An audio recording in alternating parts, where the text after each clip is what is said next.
This video is brought to you by Vmac. Check the link in the description for your vehicle-mounted air compressor. These are the knives after a good heavy use, and these actually have 3 or 4 jobs on them, and they start out here and you just keep sharpening them down. And then this right here is the carbide block at the end, and you can see that this has very little wear on it for the amount of time that it's been used. It also has a carbide cutter on the side, and FAE installs these here so that if you pick anything up, any wire, it cuts it off the edge. So all in all, they've been really good, but we're going to step it up and try some carbides because it takes a lot of time to sharpen these, and it just takes a lot of time out of the job time as well. So we're going to pull these off and see what the new carbides cut like. Moore & Diesel is my source for knives, and I'm trying their carbides out. These are kind of interesting looking, and a big beefy piece of carbide in there, but it has a unique look. So we're gonna see what that point does. And remember, these are more like hammers than knives, so they kind of like pound it into submission with a really hard, we'll just call it a dull blunt edge, because that's what that is. I mean, there's no way you could cut yourself with that.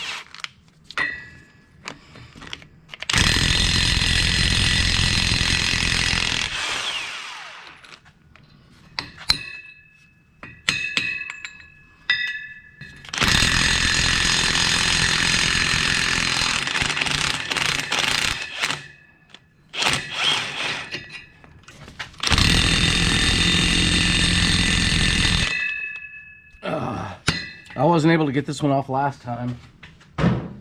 Let's bust out the breaker bar. So this one has never come off the unit. Oh god. Okay, we need more power than that. Oh, I'm gonna break something. I'm out of knocker loose. This is all I have left. I need to go buy some more.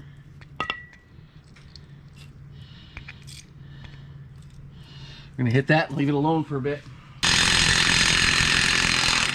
This one's from Moore & Diesel. This is the original one right here that came on the unit, and you can see they're a little different. They're not much different, but they're different. But anyway, I couldn't get this one off in the field when I changed over to the Moore & Diesel, and I couldn't get it off now. So we got some knocker loose on there. I'll show you the power of knocker loose.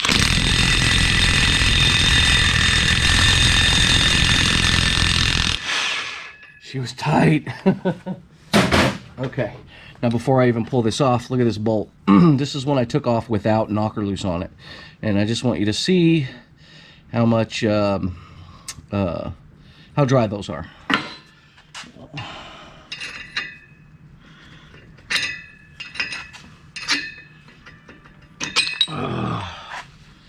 Soaked. Threads are completely soaked. That's what it does, man. Dang.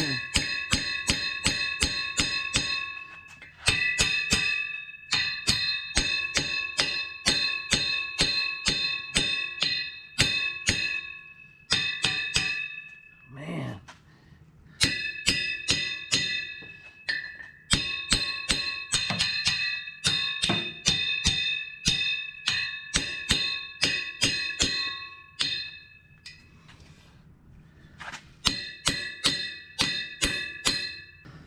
We gotta take these adapters off, and they're stuck. Okay, I'm gonna have to do something with those too, because these go on here like that. So I'm gonna have to spray those with some knocker loose.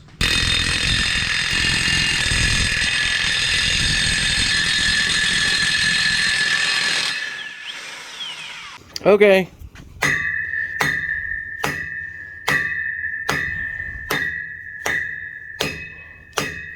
These are not coming off. So if you look at these adapters, these are the adapters for the knives. Right there is where it's getting hung up. And so if you look down in this hole, they sit like that. And if you look down in this hole, you can see a split in there. And I did find another can. That's what I'm aiming for. And get some stuff in that split. And then we'll put some around the edges. And then just keep rotating it until we've got them all done.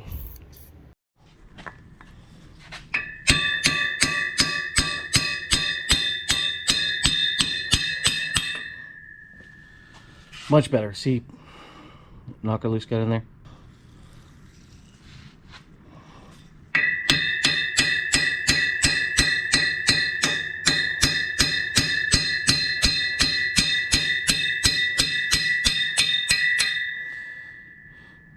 See how wet that is?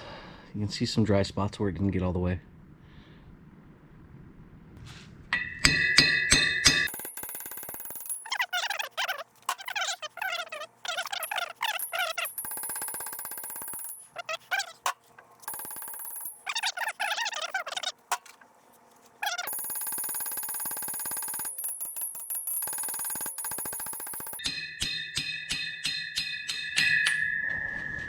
Yeah, look how much rust is there. Just a quick hit with a little stainless steel brush. Just clean these up a touch, and it'll be fine.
There's some weird psychology going on with putting these on.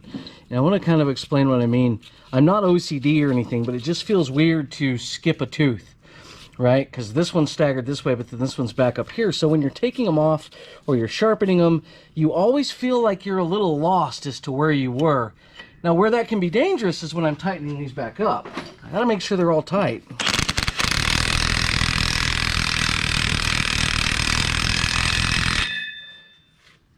That's just the initial tightness there.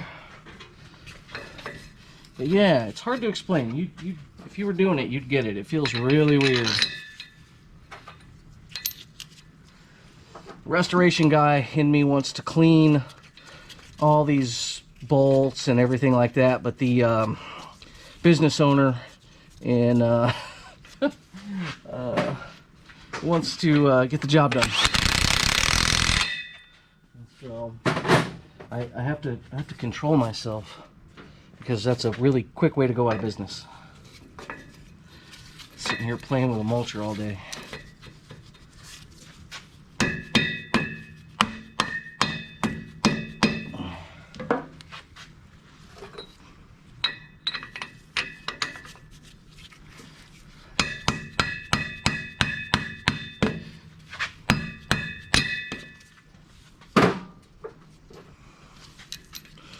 This thing doesn't make any money or any sense at all to be sitting in a shop. You gotta get them out there and get them working. That being said, you don't want to break them.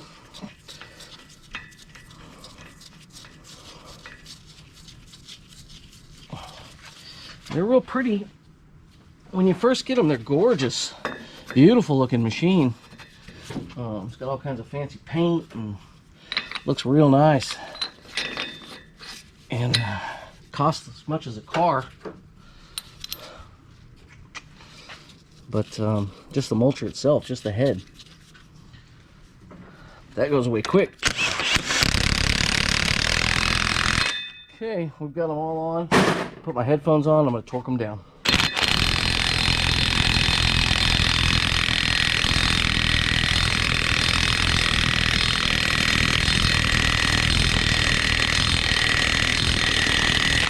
Torque specs are 2 lithium-ion batteries.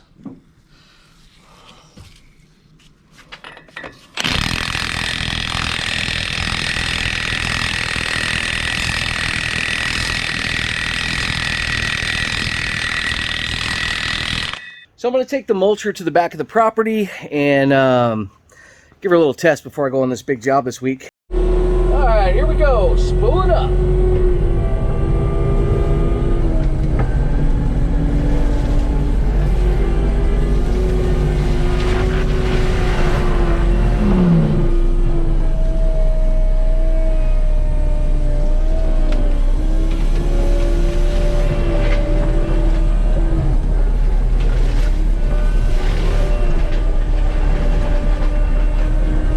Not bad. All the little stuff.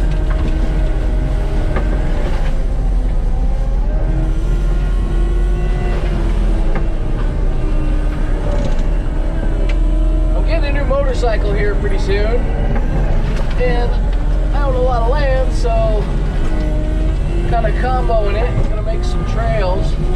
Let's take down a big tree. 6-inch sweet gum.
I get real nervous getting out of that unit. It's pretty scary because that wheel is turning. It's pretty dangerous. So when I'm just driving, if I'm just driving through, here's a path, and this is what it looks like. It's just, I'm just making little trails through here, not trying to really mulch everything up. I want to leave it rough right now,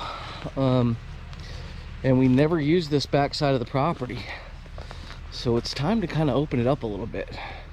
But I got multiple trails. I can shoot off that way, I can shoot off this way, go up here, make a little corner. So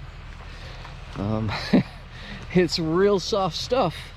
After you're done, it's going to take a while to pack it down, but it's going to make for some fun off-road trails and some good trails for animals to come through. So what do I think about the carbides? Compared to sharp knives, they suck, but I knew that, right? Look at this. That is a long, stringy piece. Carbides give me chips about the size of my pinky nail when they're sharp. I mean, knives. These act like dull knives. It's tough to say what I want to do about that. Honestly, I care about quality for my customers, so more than likely I'm going to be a knives guy, and I'm going to bring out 2 sets of knives to each job and then switch them out, then take them back to the shop and sharpen them. Because of that, it costs more, but we charge more because you get a better product. Like single pass, look at all these lines. These just huge sticks. Look at this guy, size of my foot. And that's hard. It's hard to do with these. Seems like I've got to dice them up multiple times. You can see how long that drum keeps going. FAE UML SSL 150. How do I feel about it? I still don't know yet. Jury's out. I can tell you that this combination does not really impress me. It is maxing out the Kubota. While this should be the right size for this unit, it just seems like it's definitely a lot for it. It's not an FAE forestry mulcher, and they have a lot more power. It might even be better with a Takeuchi with I think they're 120 horsepower. I think you need the extra power, and I think it'll make a big difference. So we're busy enough to where I think I might actually get another unit, but I gotta get this thing to the house before we end up running out of fuel. I'm low. Maybe I can take this time to kind of show you the controls. You get in, you got thumb controls right here on the window, and you let it down, you lock it into place. You got a 1/2 inch Lexan between you. Crank it up, push your green button, raise your bucket up, back out.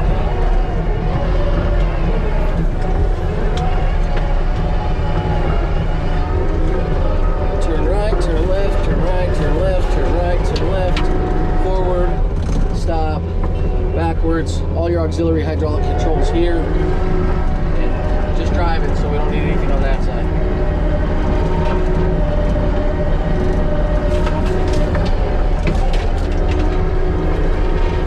Never had a designated property line on this side, so I'm pretty happy. Pretty happy to have that now. And honestly, I think I'm gonna wait till spring to mulch anymore because we want to see more of our native trees out here and get a good idea of what's what. I'm gonna mulch this one spot a little more.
is no place for glass in a forestry mulcher. Metal protecting side cover there. Still lost glass. That sucks. And I don't really see any impact. It was loud, man. I thought someone was shooting at me. But look at this mess. And look at the sides.